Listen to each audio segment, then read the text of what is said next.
Amigos, gracias por acompañarnos. Pasa a primer debate el proyecto de protección de los animales no humanos. Ayer se hicieron algunas reformas en la comisión que trabajó este informe. Está con nosotros Rodrigo Gómez de la Torre, quien ha venido hablando sobre este tema. Rodrigo, gracias por acompañarnos. Bueno, ¿se moduló un poquito el texto? ¿Está mejor? ¿Está pasable? Muy buenos días, Verónica, buenos días, Milton, buenos días a todos los radioescuchas. A ver, creo que es importante reconocer que la Defensoría del Pueblo presentó un proyecto de ley y en la comisión se presentaron 4 proyectos adicionales que fueron unificados tanto en el periodo anterior y luego desunificados y volvieron a ser unificados en este periodo de asamblea. Entonces, obviamente, lo que la Corte mandó fue a que se elabore un proyecto de ley y que vaya a la asamblea. No dijo en ninguna parte que el proyecto de ley de la Defensoría tiene que ser aprobado tal cual. Es una ley más que entra en proceso legislativo y que tiene plazos de cumplimiento.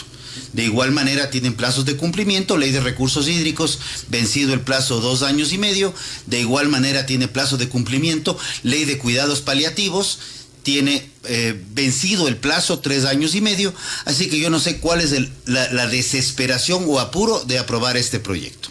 Ahora, ante tu consulta, la comisión obviamente lo que tenía que hacer, dentro de lo que son procedimientos legislativos, es la unificación de los proyectos de ley, y lo que pudimos ver en el informe es que no solamente fue una unificación de los proyectos de ley, sino también una revisión integral de los excesos y absurdos que tenía el proyecto de ley presentado por la Defensoría del Pueblo, acogiendo lo que mandaba la sentencia de la Corte Constitucional y reconociendo los límites que la misma sentencia de la Corte Constitucional determina, siendo el primer límite el que los derechos de los animales no podrán equipararse a los derechos de los seres humanos, en donde el proyecto de ley planteaba precisamente lo contrario. Porque podemos hablar de derechos, pero hay limitaciones en los derechos y la Corte así lo determinó, y tenemos que hablar de igualdad y equidad dentro de la naturaleza, reconociendo que el ser humano ha sido parte de la cúspide de la cadena trófica por millones o miles de años. No puedo hablar de millones porque creo que tenemos certeza solamente de unos pocas decenas de miles de años de historia de la humanidad. Estamos empezando por el tema de los principios. El tema de los principios que hablaba de los derechos y de la ética animal y de la psicología de los animales. Es decir, este tipo de cosas que suenan a chiste, pero es chiste de verdad. Bueno, yo creo que esto de aquí no tiene nada de gracioso, y menos aún es gracioso cuando tú ves que esta situación la está viviendo Argentina con una ley muy similar, que la está viviendo Chile en el capítulo de pesca, y en donde de la Fundación VEG, V pequeña, como de veganos, para graficar nada más, nos dice, y en el Congreso chileno hace referencia a que los peces no son más que números, que los peces tienen conciencia, y a mí me llama mucho la atención que me diga que los peces juegan fútbol, pero sí, claro, escuché. Lo peor de todo es que esto no es de un TikTok, no es de algo, esto es una exposición en el pleno del Congreso chileno. O sea, este es un sitio bastante más formal. Con toda la seriedad del mundo, además. Con toda la seriedad, porque si grabamos un TikTok en media calle es una cosa, pero esto de aquí es una declaración formal dentro de una entidad pública. Entonces, cuando vemos que estas cosas se van replicando y cuando vemos que el proyecto de ley de bienestar animal, llamado así en España, ha derivado en un incremento importantísimo de costos al consumidor, que ha derivado en una caída de la productividad de proteína animal en España de igual manera, vemos que aquí hay algo que no cuadra. O sea, ¿esta ley salió del Ecuador o se articuló a través de la Corte Constitucional vía Defensoría del Pueblo para ser implantada en esos términos en la Asamblea Nacional? Entonces, vamos a dejar fuera un momentito los contenidos que quedan dentro y fuera de la ley y preguntémonos o tratemos de entender qué está detrás de todo esto. ¿Por qué ¿Qué se busca con esto? Hay una agenda internacional que busca... Yo no te puedo decir que si es que hay una agenda internacional, pero las coincidencias no es que me agradan del todo. Sí vemos estas, como yo les llamo, coincidencias que están en 3 países, 4 países de manera simultánea.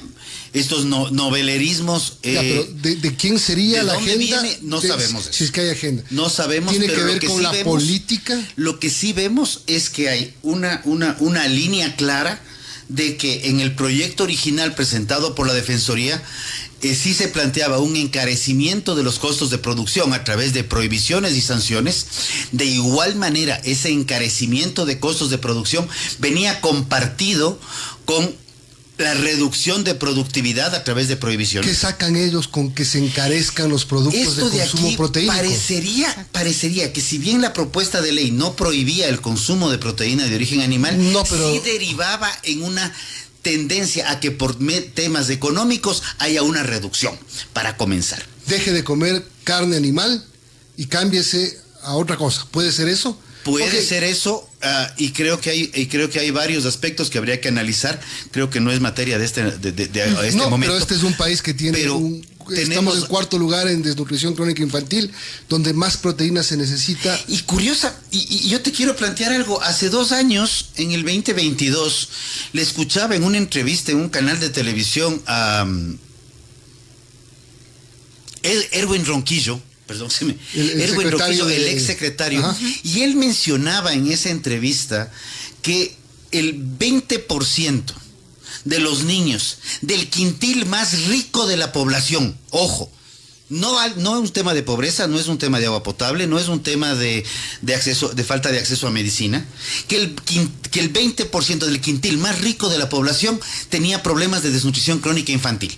Lo que sí me conlleva a creer que estas novelerías, yo respeto, y esto hace unos días atrás lo conversamos con Verónica, respeto a quienes prefieren consumir bebidas vegetales, prefiero las croquetas de lenteja y cosas por el estilo. Sin embargo, estos productos tienen un altísimo costo. Definitivamente, cuando tú consumes carne, tienes carne. Y tienes aminoácidos esenciales. Cuando tú consumes leche, tienes leche, y salen de productos 100% naturales. Cuando tú revisas el listado de ingredientes que tienen las bebidas de arroz, de almendra, de coco, que son bebidas vegetales, o las croquetas de otros vegetales, que algunos pretenden llamarles hamburguesas o salchichas, tú te topas con un pocotón de productos, de los cuales muchos hasta son de difícil pronunciación. Y si algo me enseñaron a mí de Waumbra, era que cuando tú leas un ingrediente que no puedas pronunciar, preferiblemente no lo comas, porque es un poco así. Creo que esto de aquí sí tiene algo que ver con temas muy políticos, y de lo que salió de la comisión es un proyecto bastante menos malo. Creo que todavía hay que revisarlo profundamente. Salimos de una comisión de 9 asambleístas, vamos a un pleno de 137 asambleístas donde se van a recoger información adicional. En el primer debate no hay votaciones, simplemente se recogen comentarios y regresa a la comisión para construir el informe para segundo debate. Creo que esto de aquí todavía hay que verlo. Creo que hay que ver todas las afectaciones del proyecto de ley. Afecta obviamente a la producción primaria, afecta a todo lo que es el sector industrial, tanto alimenticio como no alimenticio, en lo que tenía que ver con cueros, lanas, telas y demás. Afecta a todo el sector del comercio por no poder exhibir los cuerpos de los pollos completos. De hecho, no sé cómo se puede vender algo que no puedes ver. Afecta al sector de restaurantes por el hecho de que también no puedes exhibirlos tampoco en cocinado, entonces tendrás que poner en el plato tapando de acuerdo al proyecto original. Afecta al sector turístico porque te prohíbe cualquier cantidad de procesos que tienen que ver en una interrelación con animales. Afecta al sector de artesanías, con las que son artesanías de cuero, plumas, lana y demás. Afecta al sector inmobiliario, porque si tú tienes un departamento que está arrendado, y en ese departamento, y voy a dar los 2 ejemplos, hay un niño, hay una persona con discapacidad, hay una persona con alguna enfermedad terminal, y no has pagado el arriendo por la razón que sea, de acuerdo a las leyes normales, te pueden desalojar. Si en caso tienes una mascota, el proyecto de ley planteaba que no era posible desalojarte, que no tiene nada que ver con si les tienes o no les tienes en una terraza. Obviamente todo esto de aquí en conjunto conlleva una afectación directa al sector financiero. O sea, porque obviamente es el que financia cualquier tipo de actividades, sean turísticas, sean esto.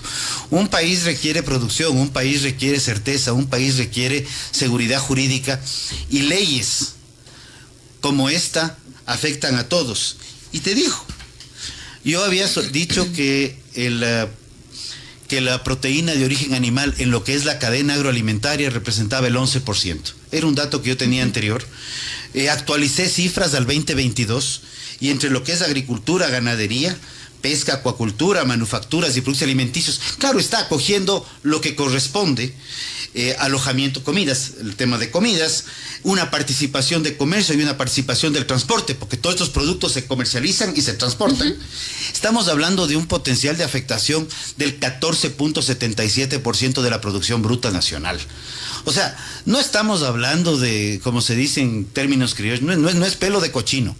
Estamos afectando prácticamente al 100% de la población, y más aún cuando dentro de las prohibiciones claramente se hablaba de la prohibición de envenenamiento masivo o prohibición de pegantes.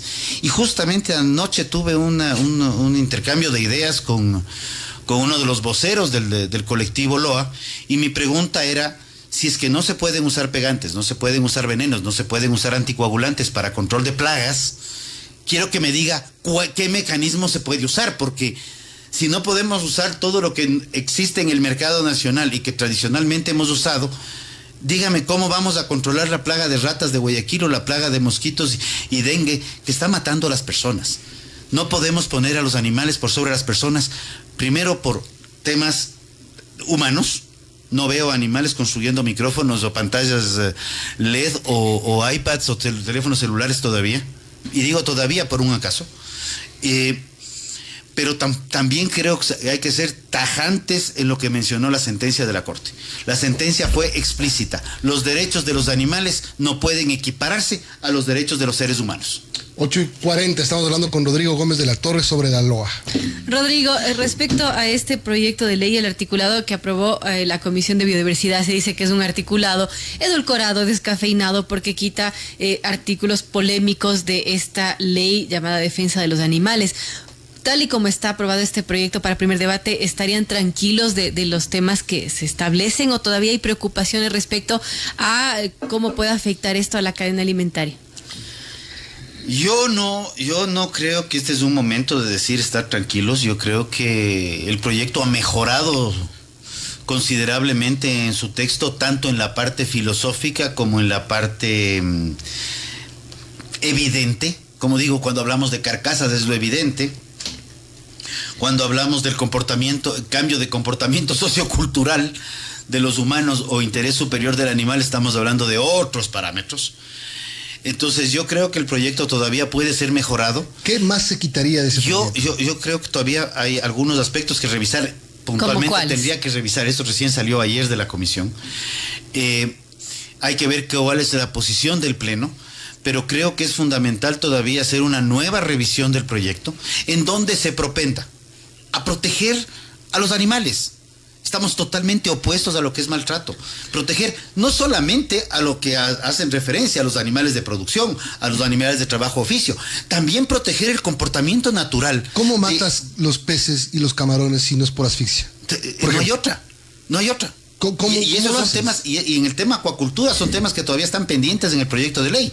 Pero también quisiera ver, y quiero retomar. ¿Eso sigue en la ley? Eso sigue ahorita algunos temas en materia de acuacultura, todavía hay temas que están pendientes de ser revisados. Que además se hace la acuacultura, se hacen exclusivamente para eso, para ser parte de la cadena alimenticia. Así para la es. producción, son animales de producción para consumo humano. Y curiosamente en acuacultura hay una especie que estaba considerada peligro de extinción, que está saliendo del peligro de extinción porque el humano la está cultivando para consumo, que es el paiche en la zona de Sucumbíos. Curiosamente, zona de Sucumbíos de donde viene el asambleísta Guido Vargas. O sea, estaría afectando a sus propios votantes. Pero también yo quiero retomar el tema. Cuando hablamos de derechos de animales y hablamos de respeto al libre comportamiento, de que un perro sea perro, un perro con las uñas pintadas siendo transportado en un coche de bebé, porque el bebé no puede caminar, pero un perro adulto sí puede caminar, y un perro guagua también puede caminar, y pintado las uñas y vestido, perdón, eso atenta directamente contra el derecho del perro a ser perro. Pero no les veo a nadie defendiendo el derecho de los animales de compañía a poder generar su comportamiento. Y por el contrario, oigo gente que se enorgullece de decir, mi perro es vegano. Y yo me quedo pensando y digo, pero eso es atentar contra la esencia natural del canino, como lo que es el can. Y el perro tiene el derecho a decidir si es que es carnívoro o vegano. Y habrá algunos que sean los que tienen la oportunidad de interpretar lo que el perro diga. Tenemos que Increíble terminar. Es el término. Gracias Por venir, y yo sí sé cómo combatir la plaga de ratas, con un buen consejo de la judicatura y unos buenos jueces. Me refiero al otro tipo de ratas. Yo estaba pensando que hay que ver cómo resulta el consejo de la judicatura, porque se metieron por las alcantarillas ahorita. Eso le vamos a preguntar a Mauricio Alarcón, y al mismo director ejecutivo de Ciudadanía y Desarrollo. Gracias, Rodrigo Gómez de la Torre. Muchas gracias. Volvemos enseguida con ese tema.